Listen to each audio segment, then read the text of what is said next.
Hi drivers, my name is Paul Taylor. I'm an attorney and the founder of Truckers Justice Center, which is an employment law firm for truck drivers. Don't call us if you have a speeding ticket, call somebody else. But if you have an employment related issue, you're free to talk to us.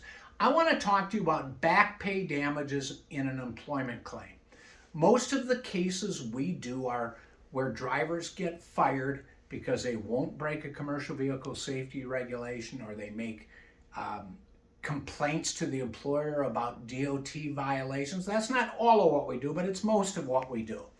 So if you get fired because you refuse to drive with an audible air leak, or if you refuse to drive in violation of any regulations, such as the noise limit permissible under federal motor carrier safety regulations, the decibel level, or you refuse to drive without working windshield wipers even though it's a sunny day, you're protected under the law.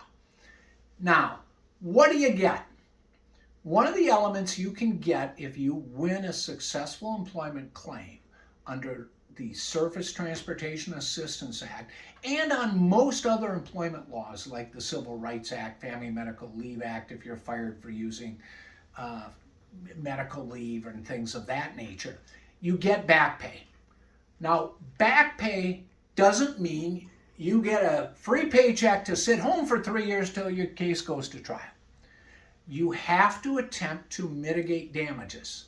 Somebody could get on the courthouse steps and say, we fired driver Joe Dokes or Jill Jones because she would not drive with 4 bald tires and an audible air leak. Would you have a case? Sure, for reinstatement and maybe for a little bit of back pay. But when you are fired in violation of the law, you need to attempt to mitigate damages. Mitigate damages means to minimize your damages. So if you're working for a big trucking company, one of the big ones, I'm not going to use names here because we've sued them all just about, but suppose you're working for a big trucking company and you get fired in violation of the STAA or some other employment law, you have to go out and look for substantially equivalent work. You don't get to sit home and wait for Santa Claus and not work. You need to look for substantially equivalent work. Now, the courts and the Department of Labor said substantially equivalent work means work similar in terms of pay, benefits, and conditions of employment. So suppose you're working a cake run for some big trucking company out of Phoenix, and it's running, say, Amazon terminals to terminal within the Phoenix metro area, and you get fired because you refuse to drive with audible air leak and tires. And they can you. They say, well, drive it 4 miles to the shop. You said, no, I want road service because I can't legally drive this. And you get fired. Your duty is to go to look for something that's substantially equivalent.